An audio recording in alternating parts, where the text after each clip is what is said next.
रात के 12:30 बज रहे थे। एक सुनसान पतला सा रास्ता जो कि कब्रिस्तान की तरफ जा रहा था, उस पर एक नई नवेली सुहाग की चहलकदमी हो रही थी। उसके चेहरे पर डर साफ नजर आ रहा था। रात का सन्नाटा उसकी हिम्मत को तोड़ने की ताकत रखता था, लेकिन फिर भी अपने हाथ में एक छोटी सी काले कपड़े की पोटली लिए वो कब्रिस्तान के गेट तक पहुंच ही गई। उसने कब्रिस्तान का गेट खोला और अंदर कदम रखा। चारों तरफ कब्र ही कब्र, और उनके बीच से होती हुई वो सुहागन एक छोटी सी कब्र के करीब पहुंची।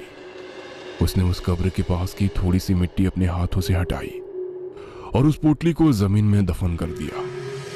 उसके बाद वो इतनी तेजी से वहां से निकल गई जैसे कि उसके पैरों में पंख लग गए हो। उसके कुछ देर बाद ही लाल लहंगा चुनरी पहने, अपने चेहरे को घूंघट से छिपाए, हाथ में लालटेन लिए एक दूसरी औरत वहां पहुंची।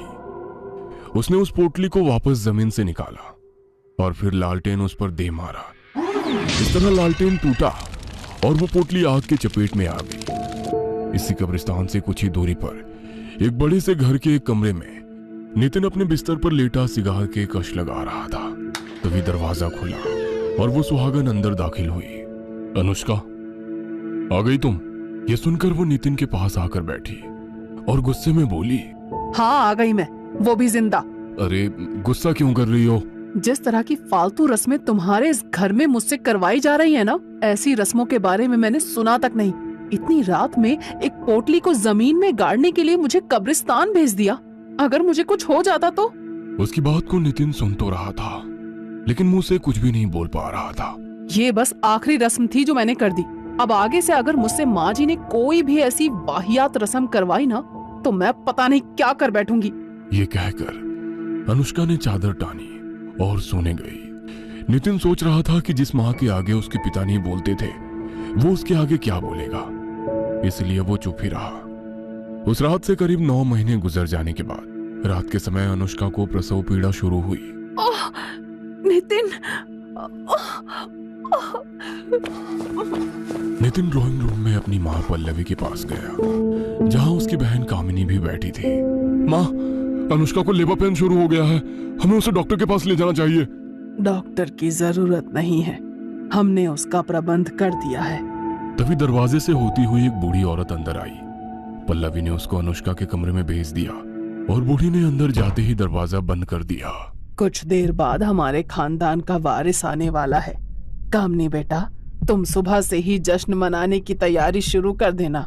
कुछ देर बाद एक बच्चे की किलकारी की आवाज सभी को सुनाई दी और वो बूढ़ी बाहर निकली।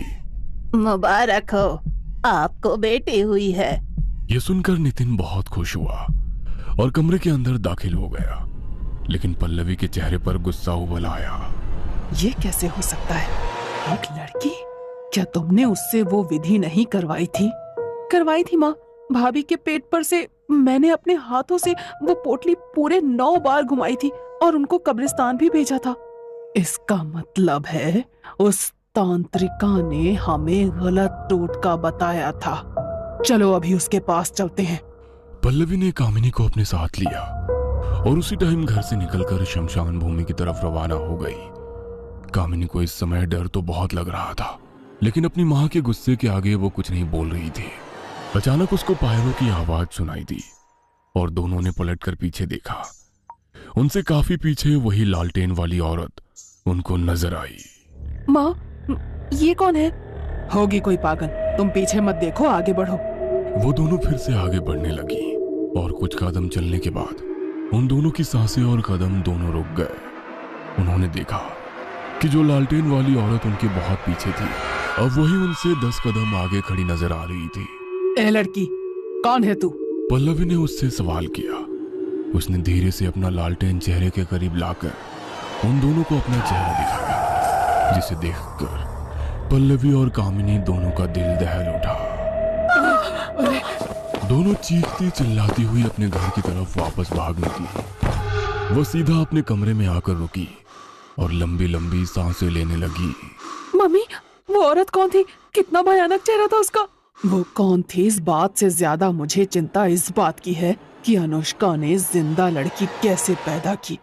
उस तांत्रिका ने कहा था कि अनुष्का के पेट पर से उस पोटली को 9 बार घुमाकर अनुष्का के हाथों ही कब्रिस्तान में गड़वाना है। उसके बाद अगर अनुष्का के पेट में लड़की हुई तो वो पैदा होने से पहले ही मर जाएगी, और अगर लड़का हुआ तो ही वो सही सलामत पैदा होगा। इसका मतलब है कि उस तांत्रिका ने हमें बेवकूफ बनाया है। कोई बात नहीं, अगर वो टोटका काम नहीं आया तो हम खुद उस नवजात बच्ची को खत्म कर देंगे। इस इरादे के साथ पल्लवी ने कामिनी के साथ मिलकर एक प्लान बनाया। अगली सुबह अनुष्का और नितिन अपने कमरे में अपनी नवजात बच्ची के साथ खेल रहे थे। तभी पल्लवी वहां आई। प्रणाम माँ जी, आपने तो अपनी पोती की शक्ल तक नहीं देखी। देखिए ये कितनी प्यारी है। इसका नाम हमने पिंकी रखा है। ये सुनकर पल्लवी ने एक बार उस बच्ची की तरफ देखा और बोली, बहू, मोहनपुरी गांव में हमारी पुश्तैनी हवेली है और हमारी कुलदेवी का मंदिर भी है। अब तुम माँ बन गई हो, समय आ गया है कि हम सब वहाँ जाकर कुलदेवी की पूजा करें और कुछ दिन वहाँ रहें। जी माँ जी, जैसा आप कहें। घर के सभी मेंबर उसी दिन कार से मोहनपुरी गांव की तरफ रवाना हो गए। पल्लवी पल पल अनुष्का की गोद में सो रही उस प्यारी सी बच्ची को कोस रही थी। कुछ घंटों बाद शाम के 7 बज चुके थे। उनको एक ढाबा नजर आया तो पल्लवी ने नितिन से कहकर गाड़ी उस ढाबे पर रुकवा दी। चलो सब यहाँ खाना खा लेते हैं, थोड़ी देर यहाँ रुककर आगे बढ़ेंगे। यह सुनकर सभी लोग गाड़ी से उतरे। एक पुराना सा ढाबा जहाँ टेबल की जगह कहीं चारपाई बिछी थी। पल्लवी ने कामिनी को इशारा किया, जिसे समझकर वो अनुष्का के पास गई। लाइए भाभी, जब तक आप खाना खाती हैं मैं पिंकी को संभाल लेती हूँ। अरे नहीं कामिनी, मैं एडजस्ट कर लूंगी। कामिनी ठीक कह रही है अनुष्का, कम से कम खाना तो आराम से खाओ। चलो पिंकी को कामिनी को दे दो। यह सुनकर अनुष्का ने पिंकी कामिनी को थमा दी। कामिनी भी उसके साथ खेलने लगी और उसको लेकर टहलने लगी। कामिनी, वहाँ कहाँ जा रही हो? अरे भाभी मैं यही हूँ, आप फिक्र मत करो, मैं बस पिंकी को थोड़ा घुमा लाती हूँ। अनुष्का, तुम खाने पर ध्यान दो ना, वो उसकी बुआ है, संभाल लेगी उसको। अब अनुष्का और नितिन खाना खाने में लग गए। कामिनी पिंकी को ढाबे के पीछे वाले जंगल में ले गई, जहाँ से भेड़ियों की आवाजें भी सुनाई दे रही थी। अरे बाप रे, यहाँ तो जंगली जानवर काफी ज्यादा महसूस हो रहे हैं। वहाँ कह दूंगी पिंकी को एक भेड़िया खींचकर ले गया। ये कहकर कामिनी ने पिंकी को जमीन पर रख दिया और फिर बोली, पिंकी बेटा, तुम यही आराम से लेटो, थोड़ी देर बाद भेड़िए अंकल तुमको लेने आने वाले हैं। ये कहकर वो पीछे मुड़ी। तभी उसको सामने वही लालटेन वाली औरत नजर आई, जिसे देखकर कामिनी की रूह कांप उठी। उसको समझ नहीं आया कि वो क्या करे। डरते डरते उसने जैसे ही पीछे कदम लिया, उसका पैर मुड़ा और वो जमीन पर गिर गई। आउच! ये तो कामिनी की आवाज लगती है। यह सुनकर नितिन और अनुष्का भी उठ खड़े और वो तीनों डरी हुई हालत में ढाबे के पीछे जंगल की तरफ भागे। कामिनी के हाथ में पिंकी भी है, पता नहीं क्या हुआ होगा उसको। वो उसको आवाज लगाते, लेकिन सामने से कोई जवाब नहीं मिल रहा था। तभी कुछ ही दूरी पर जमीन पर उन सभी को पिंकी पड़ी हुई नजर आई। पिंकी, मेरी बच्ची। अनुष्का ने पिंकी को गोद में उठाकर प्यार किया और अगले ही पल पल्लवी चिल्ला उठी, कामिनी नहीं। सामने कामिनी की लाश पड़ी थी। उसके जिस्म से उसका सर और एक हाथ गायब था। ये खौफनाक मंजर देखकर सभी का दिल दहल उठा। मेरी बच्ची कामिनी। पल्लवी कामिनी की लाश के पास बैठकर रोने लगी। अनुष्का और नितिन की आंखों से भी आंसू बह रहे थे और उनसे कुछ ही दूरी वही लालटेन वाली औरत खड़ी होकर सब कुछ देख रही थी। कामिनी की मौत से पल्लवी की बुद्धि मानो भ्रष्ट हो गई थी और उसके दिल से यही आवाज आ रही थी, इस मनहूस लड़की की वजह से ही मेरी बेटी की जान गई है। मैं अब इसको खुद अपने हाथों से खत्म करूंगी। उन लोगों ने कामिनी के शरीर को मोहनपुरी ले जाकर उसका अंतिम संस्कार किया और फिर वहीं पर अपनी पुश्तैनी हवेली में रहने लगे। अभी कुछ ही दिन गुजरने के बाद पल्लवी ने फिर से अपने काम को अंजाम देने के बारे में सोचा। उस रात पल्लवी ने बड़ी बेसब्री के साथ आधी रात होने का इंतजार किया और करीब 10 बजे वो दबे पांव अनुष्का के कमरे में गई। अनुष्का और नितिन दोनों ही बेखबर सो रहे थे। उसने पिंकी को पालने से उठाया और फिर हवेली से निकल गई। अपनी गोद में पिंकी को लिए हुए वो जंगल के बीचों बीच बने एक तालाब पर आ चुकी थी। मेरी बेटी को खाने वाली डायन, भाड़ में जा। ये कहकर उसने पिंकी को छपाक से तालाब में फेंक दिया। उसके बाद जैसे ही पीछे मुड़ी तो उसको जमीन पर वही लालटेन रखा हुआ नजर आया। उसके चेहरे के भाव बदल गए। तभी उसको पानी की आवाज सुनाई दी और उसने पीछे पलट कर देखा। तालाब के अंदर से दो हाथ ऊपर निकल कर आ रहे थे, जिनके अंदर सही सलामत पिंकी पड़ी मुस्कुरा रही थी।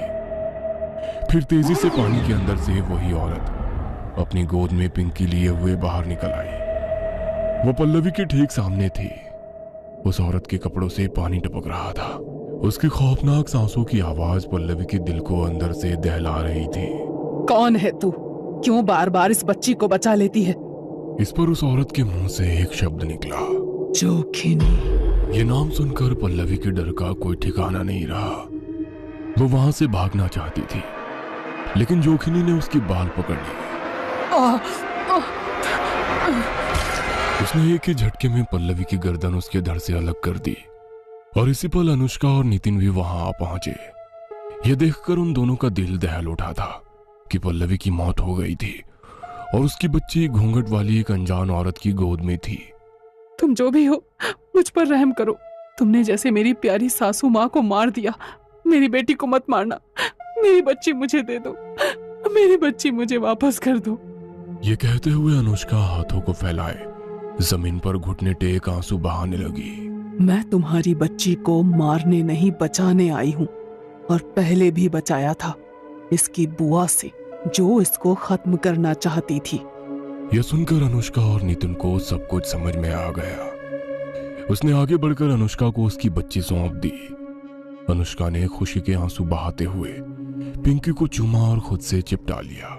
पुराने समय में अश्वत्थामा ने उत्तरा की कोख पर हमला किया था, जिससे क्रोधित होकर भगवान श्री कृष्ण ने उसको श्राप दिया था।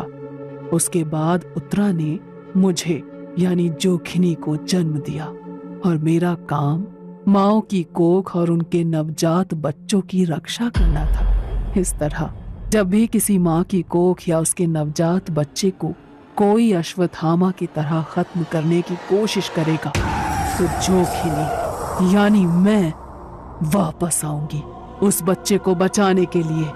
यह सुनकर अनुष्का और नितिन उसको हैरानी से घूरते रह गए और जोखिनी धुएं की तरह हवा में गायब हो गई। दोनों ने अपनी बच्ची को खूब प्यार किया और सामने रखे हुए उस लालटेन को देखने लगे, जो अभी भी मध्यम रोशनी के साथ